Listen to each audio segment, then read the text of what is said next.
Hello everyone. இன்னைக்கு இந்த வீடியோவில் நம்ம வந்து distance and displacement in two dimensional motion தான் பார்க்க போகிறோம்.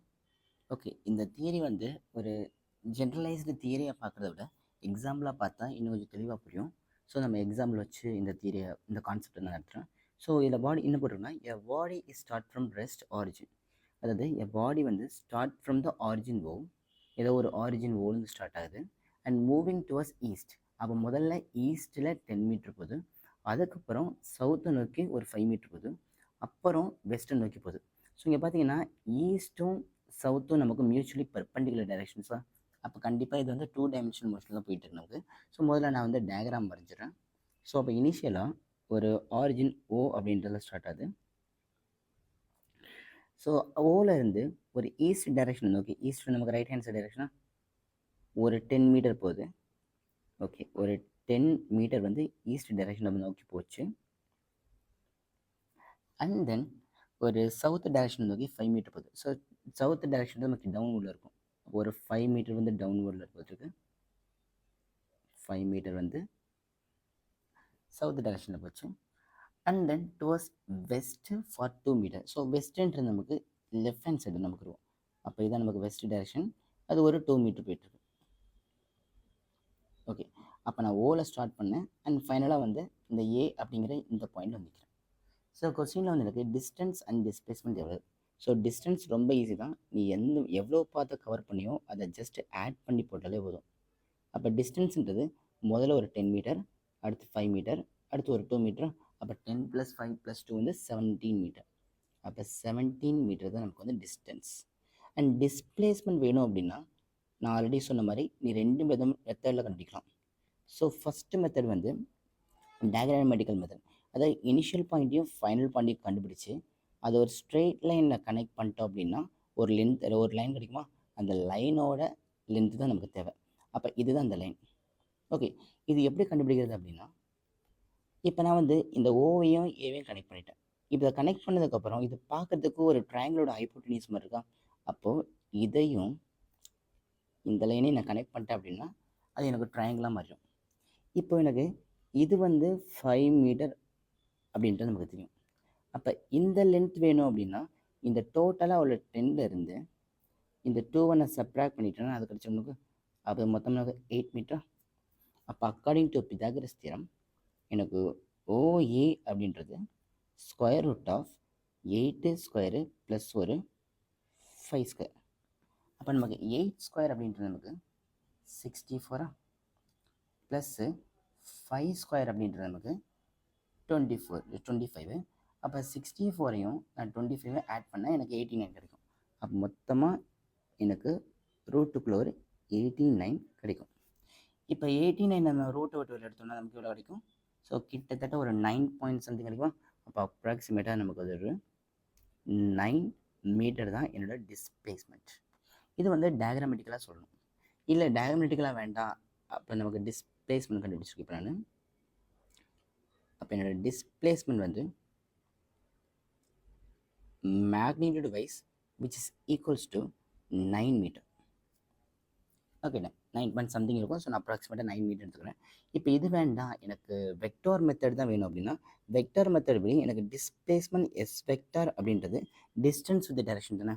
ஸோ முதல்ல எனக்கு எவ்வளோ டிஸ்டன்ஸ் போச்சு, ஆரிஜின்லேருந்து ஒரு 10 மீட்டர். அப்போ டிஸ்டன்ஸ் வந்து 10 மீட்டர், டைரக்ஷன் வந்து ஐ கேப். அப்போ அதை முதல்ல போட்டுக்கோ. அப்போ 10 போட்டுட்டு ஐ கேப் போட்டுக்கணும். ஸோ நெக்ஸ்ட் வந்து அங்கேருந்து சவுத் டைரக்ஷன் போச்சு. ஸோ சவுத் டைரக்ஷன் நமக்கு இந்த டைரக்ஷன் தான். ஸோ அது 5 டிஸ்டன்ஸ் வந்து 5 மீட்டர், டைரக்ஷன் வந்து -j கேப். அப்போ அது இங்கே போட்டுக்கோ. அப்போ ப்ளஸ் ஒரு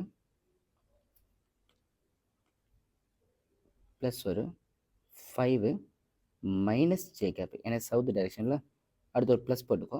ஸோ அதுக்கப்புறம் இங்கிருந்து எனக்கு வெஸ்ட் டைரக்ஷன் நோக்கி போயிருக்கு. ஸோ வெஸ்ட்டுன்றது -i கேப்பு. ஸோ எவ்வளோ டிஸ்டன்ஸ் கேட்டால் 2 மீட்ரு. அப்போ வந்து ப்ளஸ் போட்டு 2 போட்டு டைரக்ஷன் வந்து ஐ கேப்பு. இப்போ இது எல்லாத்தையும் சேர்த்து எழுதுனா அப்படின்னா இது 10 ஐ கேப்பு, இது -5j கேப்பு, இது ஒரு +2 ஐ கேப்பு. ஓகே சாரி, இது இட்ஸ் நெகட்டிவ் ஐ கேப்பு.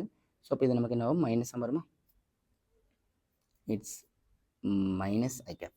அப்போ மொத்தமாக எனக்கு எஸ் வெக்டார் அப்படின்றது 10லேருந்து 2 போச்சுன்னா 8 I cap minus of 5 J cap. இதான் என்னோட டிஸ்பிளேஸ்மெண்ட் வெக்டார்.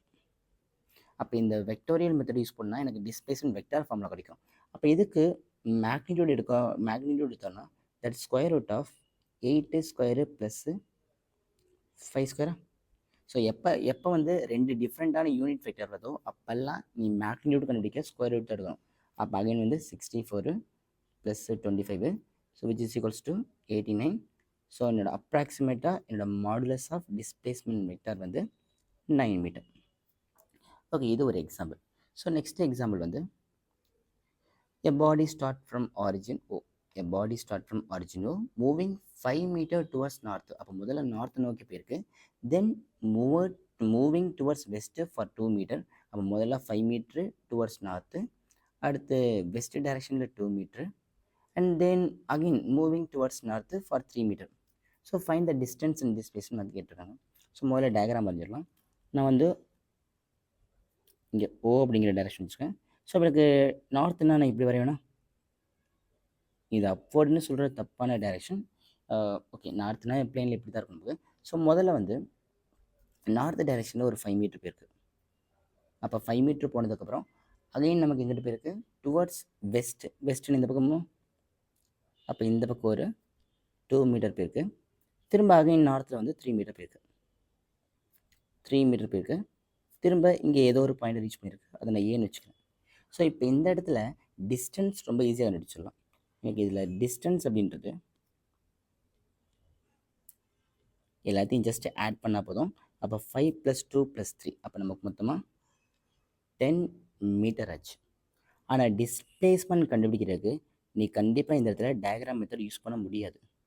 ஏன் முடியாது அப்படின்னா, எனக்கு டிஸ்பிளேஸ்மெண்ட் அப்படின்றது இதையும் கனெக்ட் பண்ணி ஸ்ட்ரெயிட் லைன் தானே. இந்த ஸ்ட்ரெயிட் லைன் நான் பிதாகரஸ் தேற்றம் யூஸ் பண்ணி கூட கண்டுபிடிக்க முடியாதுல்ல. அதில் இதுக்கு தான் இந்த மாதிரி இடத்துக்கு தான் நமக்கு வெக்டார் மெத்தட் ரொம்ப தேவைப்படும். இப்போ முதல்ல டிஸ்பிளேஸ்மெண்ட் நம்ம எப்படி சொல்லுவோம், முதல்ல ஆரிஜின்லேருந்து எவ்வளவு டிஸ்டன்ஸ் போச்சு அது வித் டைரக்ஷன். அப்போ 5 மீட்டருங்கிற டிஸ்டன்ஸு வித்து ஜே கேப்பா, என்ன நார்த்துனா ஜே கேப்பு. அடுத்து இங்கிருந்து ஒரு 2 மீட்டர் போச்சு. So towards west. அப்போ அது ஒரு -2 ஐ கேப்பா. ஸோ நெக்ஸ்ட்டு அகைன் வந்து நார்த்துக்கு போயிருக்கு. அப்போ ஒரு ப்ளஸ் ஒரு 3 ஒரு ஜே கேப்பு. அப்போ இங்கேருந்து நான் மாடுலஸ் ஆஃப் எஸ் வெக்டார் எடுத்தோன்னா ஸோ 5 + 3 வந்து 8 ஜே கேப்பு -2 ஐ கேப்பு. அப்போ ரெண்டுமே வேறு வேறு யூனிட் வெக்டாராக இருக்கனால நான் மாடுலஸ் ஆஃப் டிஸ்பிளேஸ்மெண்ட் வெக்டார் எடுப்பேன். So that is root of 8 square plus 2 square. அப்போ ரூட் ஆஃப் 64 + 4. அப்போ மாடுலஸ் ஆஃப் எஸ் வெக்டார் அப்படின்றது ரூட் ஆஃப் 68 மீட்டர். ஸோ இப்போ இந்த மாதிரி எந்த கேஸ் கொடுத்தாலும் டிஸ்டன்ஸ் நீ ஈஸியாக கண்டுபிடிச்சிடலாம். பட் டிஸ்பிளேஸ்மெண்ட்டை நீ வெக்டார் மெத்தடில் போட்டோன்னா எல்லா கொஸ்டினுக்கும் ஆன்சர் வரும்.